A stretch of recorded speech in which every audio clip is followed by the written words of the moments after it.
Alors, la peur immobilise. La peur, elle paralyse et vous prive de la vie que vous voulez. Elle détruit vos rêves, elle détruit vos ambitions. Alors, la clé, elle est simple. Pour réussir, vous devez absolument éliminer à tout jamais la peur de votre vie. Toutes les personnes que je connais qui réussissent, il y a un dénominateur commun. Tous ceux qui réussissent pleinement leur vie, eh bien, ils n'ont pas forcément des diplômes prestigieux, ni même simplement le bac. Mais ils ont appris très très vite à éliminer la peur de leur vie, de leur manière de penser et de leur remplacer par la certitude en eux-mêmes. Alors avec mon expérience, j'ai catalogué, j'ai repéré trois peurs qui reviennent régulièrement lors de mes coachings et qui empêchent une majorité à atteindre leurs objectifs. Quelles sont ces trois peurs? Eh bien, la première peur, je dirais, c'est la peur de passer à l'action. La peur de passer à l'action, c'est, je dirais, cette maladie, comme déjà définissait Napoléon Hill il y a pratiquement un siècle en arrière. Il disait que c'était une des principales causes d'échec des personnes, ce qui était vrai en 1920-1930, est encore vrai aujourd'hui, cette maladie de reporter à plus tard. Pourquoi est-ce qu'on reporte à plus tard? Posez-vous la question. Pourquoi est-ce qu'on reporte à plus tard? Eh bien, parce que, d'abord, ça ne nous passionne peut-être pas, on n'a peut-être pas beaucoup envie de le faire, mais surtout, ce qui nous empêche de le faire de suite, c'est la peur de mal faire. La peur de mal faire, de ne pas être assez doué, de ne pas être, comme on dit, à la hauteur. Et quand on ne se sent pas à la hauteur, on ne se sent pas doué, eh bien, qu'est-ce qu'on fait? On reporte, et finalement, à force d'être reporté, ça ne se fait jamais. Et vous savez comme moi que pour réussir dans la vie, ce n'est pas le tout d'avoir l'intelligence. Il faut surtout mettre votre intelligence en action. Alors, quel est le remède contre cette peur qui paralyse, la peur qui reste dans l'inaction?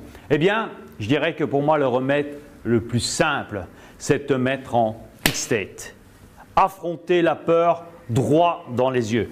Te mettre dans un état physiologique, dans un état mental où tu peux affronter la peur droit dans les yeux. Je dirais c'est un peu comme un chien.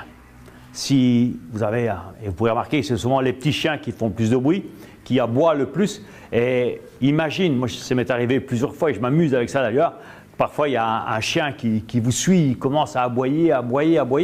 Et ce qu'il faut faire, faites le test, vous allez voir, vous allez vous amuser avec ça. Faites le test parce que la peur c'est vraiment comme un petit cabot qui vous suit et qui voudrait vous mordre mais qui n'ose pas le faire. Et tout ce que vous avez à faire c'est vous retourner vers le chien. Vous retournez vers le chien, vous le regardez, vous avancez dessus et si vous voulez encore plus vous amuser, simplement vous faites semblant d'aboyer, bien vous aboyez carrément et vous aboyez et vous avancez sur le chien. Qu'est-ce qui va se passer? Eh bien il va s'encourir. Il va s'encourir parce qu'il va se rendre compte que vous n'avez pas peur de lui. Et la peur c'est la même chose.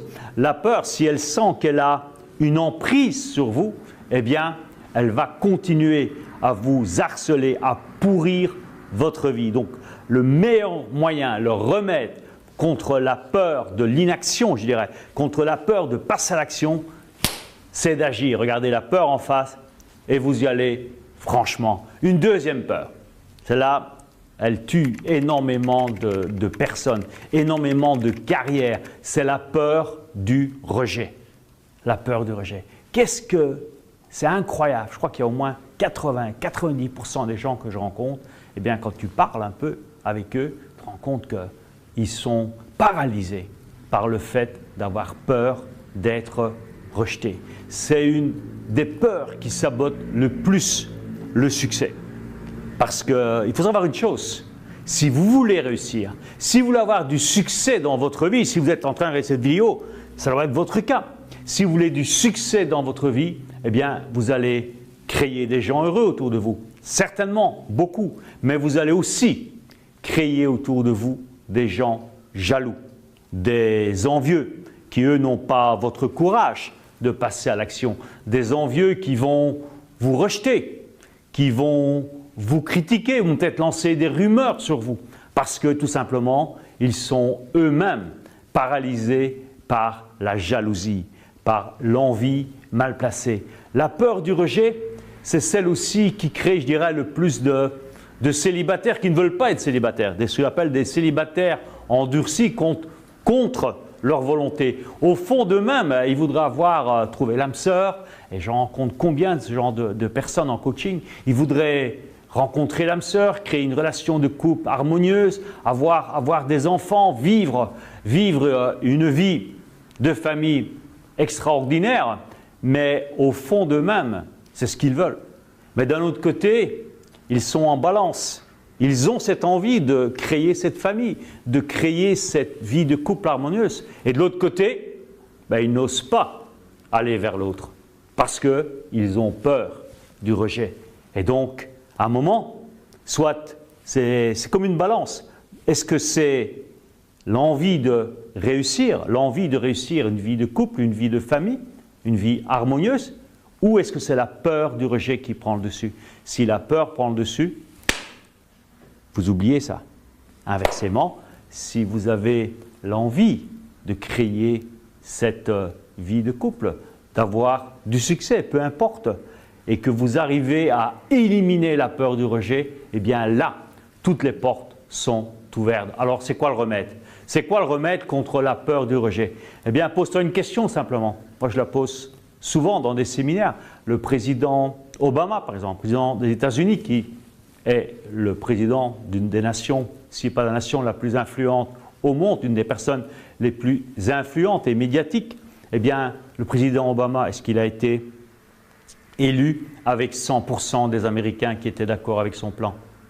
Non, il y a 30%. Parce que pourquoi 30%? Ça veut dire qu'il y en a 1 sur 3 qui le suivait.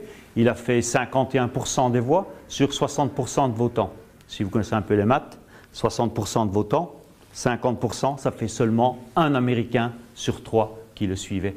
Est-ce que vous croyez le matin, quand il se lève, il se dit « Ah, mais j'ai été rejeté par autant !» Ça fait des centaines, des centaines de millions de personnes qui me rejettent. Est-ce que vous croyez que ça lui traverse l'esprit? Non, il sait où il va. Il a son plan. Et il ne va pas se casser la tête avec les personnes qui les rejettent. Il y a aussi une autre technique qui marche très bien, c'est la technique d'ancrage, de créer l'ancrage next. En anglais, next, vous voyez ce que ça veut dire suivant. C'est un peu comme dans la vente, quand quelqu'un te dit non, quelqu'un vous dit non, 1 fois, 2 fois, 3 fois, qu'est-ce qu'il faut faire? Ou bien, on reste bloqué sur le non, ou tout simplement suivant, suivant, suivant. C'est vrai dans la vente, c'est aussi vrai dans les relations. Si tu veux rencontrer l'âme sœur et que celle ou celui que tu croyais était ton âme sœur, eh bien c'est non, soit tu restes bloqué sur ce non ou tu dis ok, next, tu as encore un non, quelqu'un qui te dit non, ok, pas grave, next, next, next, et finalement tu vas finir par trouver la bonne personne.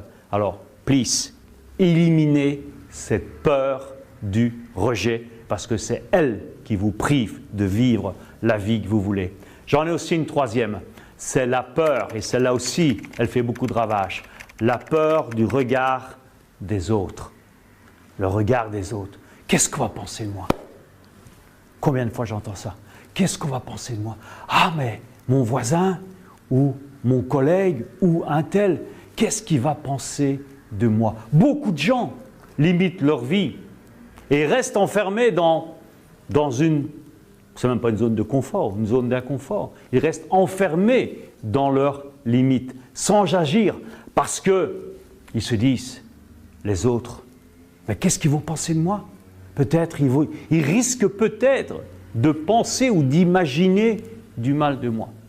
Est-ce que c'est ça qui va vous permettre d'avancer, les amis? Jamais. C'est quoi le remède, justement, contre cette peur? Eh bien, c'est très simple. Je reviens au concept de Platon-Socrate. Connais-toi toi-même et tu connaîtras l'univers. Et les personnes qui ont justement ce souci de vouloir plaire à tout le monde, de vouloir justement, qu'est-ce que les autres vont penser de moi, c'est ça aussi, hein, c'est plaire à tout le monde. eh bien, c'est des personnes qui n'ont pas pris le temps. Et je crois que vous, si vous êtes là en train de regarder cette vidéo, c'est que vous êtes en train de le faire. Prendre le temps de un peu creuser en eux-mêmes, de connaître justement qui ils sont. Et la deuxième étape, c'est d'abord connais-toi toi-même. C'est redéfinir qui tu es. Travailler votre identité. Travaille ton identité. Ça sera aussi l'objet d'autres vidéos. Ton identité qui est pour moi indissociable de l'image de soi. Quelle est ton image de toi? Et quand tu as une image de toi à sa vraie valeur, quand tu sais qui tu es vraiment, eh bien là, franchement, tu t'en fous du regard des autres. Je peux vous dire une chose, c'est que ces trois peurs, elles font des grands ravages. Et si vous avez une de ces trois peurs, eh bien je vous invite, une, deux ou trois, eh bien vraiment, regardez encore une fois cette vidéo, prenez le PDF et utilisez les remèdes que je vous ai donnés et éliminez ça de votre vie une fois pour toutes. D'ailleurs, prochainement, je vous donnerai d'autres solutions pour vous libérer de toutes ces peurs qui vous empêchent d'avoir la vie que vous voulez et que vous méritez. Alors pensez à vous abonner à ma chaîne en cliquant tout simplement sur le lien ici à droite. Merci à tous et à très bientôt.